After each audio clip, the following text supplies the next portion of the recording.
con muchísimo color, con materiales que, bueno, que a lo mejor ya no nos sirven o no vamos a utilizar y que podemos hacerlo. Como comentabas anteriormente, que una rueda. A ver, cuéntanos esto de la rueda, que me parece muy interesante. Cada vez más, evidentemente, tenemos el problema de los residuos sólidos urbanos, ¿no? Es decir, todos los residuos que el día a día genera, es muy importante el poder reciclarlos. Entonces, al que tú te refieres, que es el caucho de las gomas que utilizan los vehículos, cuando se deterioran, hay plantas de fabricación que las pican, ¿vale?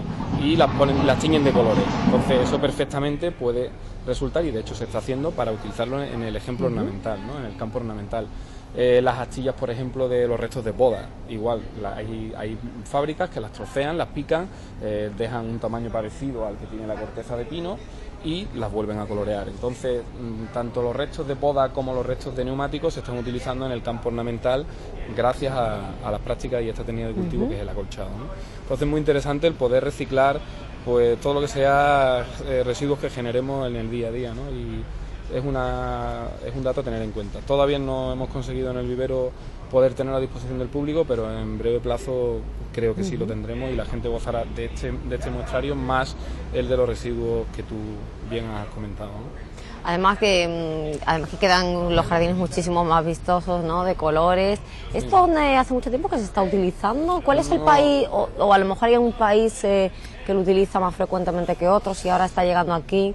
Todo lo que tiene que ver en el campo ornamental, tenemos los países centroeuropeos que son los pioneros en prácticamente todo. Por ejemplo, Francia, Holanda, Bélgica, es decir, todos estos contactos de los que estamos hablando han sido en distintas visitas, sobre todo a ferias internacionales, como por ejemplo de Valencia, en Iberflora, donde año a año se presentan distintos productos, incluidos pues estos de los que hablamos, con plástico reciclado, neumáticos reciclados, astillas de madera. Todo eso se presentan anualmente y aquí el sitio para conocer todo esto es Iberflora en Valencia. ¿Y esto de materiales cómo afecta a las plantas? Porque claro, yo decía, ¿cómo vamos a ponerles a la planta? A ver si se van a morir o algo. También es una buena reflexión, porque hay que decir que evidentemente esos tintes que se le mete al caucho, esos tintes que se le mete a la astilla de madera, si no, es decir, pueden ser perjudiciales si no están bien estudiados, ¿no? Es muy acertado lo que acabas de comentar. Hay que decir que todos estos tintes están perfectamente estudiados, son ecológicos, no afectan al sistema radicular de las plantas, incluso de la misma, digamos, gama existen ya tintes para el césped en invierno, es decir, hay pinturas, para que la gente nos entienda, verde, que sabemos aquí, por ejemplo, el cinodón y el enotaflum, es decir, la grama y el gramón cotidianos de los que tenemos en nuestros parques y jardines, amarillen, es decir, entran en latencia invernal. ¿Esto cómo se evitaría? Pues simplemente con estos sprays que comentamos, que ya están en el mercado y son perfectamente ecológicos. Por lo tanto, los tintes a los que tú te refieres hay que dejar tranquila a la gente en el sentido de su utilización, porque no contaminan en absoluto la capa freática. De todos los acolchados que hemos presentado, ¿cuál es el que más utiliza la gente? ¿Cuál es el que más conocen? Porque también muchas veces el problema es que no conocen. Bueno, yo tengo que decir que el área de parques y jardines sí utiliza el mulching fundamentalmente con material árido por una razón, porque pesa más, entonces es más difícil que se mueva, ¿no? Quizás es más textura de la que estamos presentando aquí, por razones obvias y por razones antivandálicas, ¿no? No se utiliza más por ese motivo, ¿no? Porque siempre es bonito jugar con piedras, sobre todo para los niños, pero a lo mejor no tan niños también, entonces un poco lo evitamos, pero que hay formas de combinarlo en el aspecto urbano, mezclándolo con resinas, ¿no? Resinas fósiles que que sean permeables, que dejen de pasar el agua de lluvia, ¿no? El que más se utiliza a nivel general es el material árido, canto rodado de distintas texturas, ¿no? Que es lo que vamos a mostrarle a la gente en práctica que están haciendo los alumnos de la escuela taller, ¿no? Bueno, pues enseguida vamos a ver esos acolchados y vamos a poner ejemplo a todo lo que les hemos contado, así que enseguida volvemos.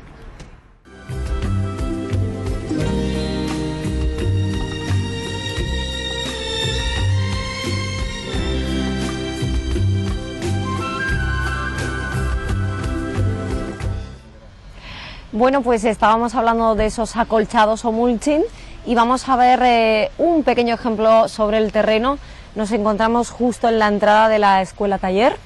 Sí, correcto. Y aquí vamos a poder ver precisamente una mezcla de muchísimos acolchados, ¿no, José Ramón? En este caso es un acolchado de tipo inorgánico, como se puede apreciar, y bueno, hay muchas cosas que comentar. La primera de ellas es las distintas texturas que presenta la piedra, desde la más fina hasta la más gruesa, con canto rodado ya de un tamaño grande. Y bueno, el colores, ¿no? También es muy interesante, si se pueden conseguir efectos ornamentales muy bonitos. Y bueno, porque la gente entienda a la hora de instalar cómo sería, nos vamos a fijar en el detalle de instalación que comentábamos anteriormente, donde estará la tierra de jardín, ¿vale? Estará el tubo de riego, todo estará tapado con manta antihierba y cubierto con tierra. Este es el acolchado y esto es como hay que ejecutarlo después, ¿vale? De manera que la manta, pues evidentemente, no se vea, ¿de acuerdo? Entonces, por capa estaría el suelo, la capa de riego, ¿vale? La tubería en este caso, por encima la manta antihierba y justo por encima el material que hemos elegido de acolchado, que en este caso es piedra, canto rodado, de color rojo, rosa y que va aumentando de textura conforme vamos avanzando en el jardín, ¿no? Incluso con un cambio en el color, ¿no? Así que este es un poco, Rosa, el resumen de lo que hoy pretendemos mostrarle a la gente, de otra alternativa o forma de cubrir el suelo que no sea el césped, ¿no? Es una forma de ahorrar agua bastante interesante. Hay que decirle a la gente que evidentemente todo el riego que aquí se ve está dirigido desde un programador de riego, por lo tanto de forma automática, que ello conlleva que se ahorre mucha más agua, ¿no? Fíjate, José Ramón, que hemos aprendido hoy muchísimo de muchísimas personas. Bueno, pues no nos fijamos precisamente en estas cosas, parecen pues que solamente son objetos decorativos, pero que, como ustedes han visto, todo tiene su función y se hace por un motivo determinado, no es porque queramos poner piedrecita a colores. Efectivamente, ¿no? Efectivamente. Así que es lo que la mayoría, si no conocemos, parece. Claro, de hecho se puede observar también como la inexistencia de mala hierba o a lo sumo en los bordes o uniones de los solapes de la manta, pero el resto del jardín permanece pues limpio, ¿no? Eso ahorra mucha cantidad de mano de obra en mantenimiento y en deshiervado, obviamente. Pues nos ha parecido el tema de hoy muy interesante, sobre todo porque bueno, ya se están aplicando en otras provincias españolas pues esas restricciones de que no se puede utilizar el agua, bueno, para hacer grandes riegos, y este sería, bueno, pues una buena oportunidad de poner un acolchado en el jardín, siempre con un riego por goteo y el problema solucionado, ¿no? Es una forma distinta de tratar el suelo, en el sentido de que, bueno, no tiene por qué dejar de ser atractivo, ¿no? Ese diseño, en el caso de que no exista césped, es una alternativa distinta, ¿no? Aquí está hecho con un material inerte, se pueden hacer un montón de cosas con perfiles, incluso dibujos. Me viene a la mente el diseño en el Paseo Marítimo de Copacabana, en Brasil, donde un monstruo del paisajismo como es Roberto Burle Marx hacía el diseño con material inerte, concretamente piedra, ¿no? En color blanco y negro, un contraste bestial, y cómo resultaba junto con las palmáceas aquel diseño, ¿no? Así que se pueden hacer muchas cosas y bueno, esta es una idea, pero la gente evidentemente puede dar lugar a que su mente discurra y se pueden idear muchísimas cosas más, ¿no? Obviamente. Muy bien, pues hemos aprendido hoy en nuestro apartado de flores y plantas, siempre con el Vivero Municipal Pinares de Torremolinos. Te agradecemos muchísimo que nos explique todas estas cositas. Y por cierto, que antes de terminar, ¿cómo va la primavera? Acaba de empezar una estación muy bonita, claro, y donde vamos a coger muchas flores. Habiendo sol, hay mucho movimiento en el Vivero Municipal, atendemos a muchísima gente. Quizá haya que pedirle disculpas porque en momentos determinados estamos colapsados, ¿no? Hay gran cantidad, fundamentalmente el fin de semana.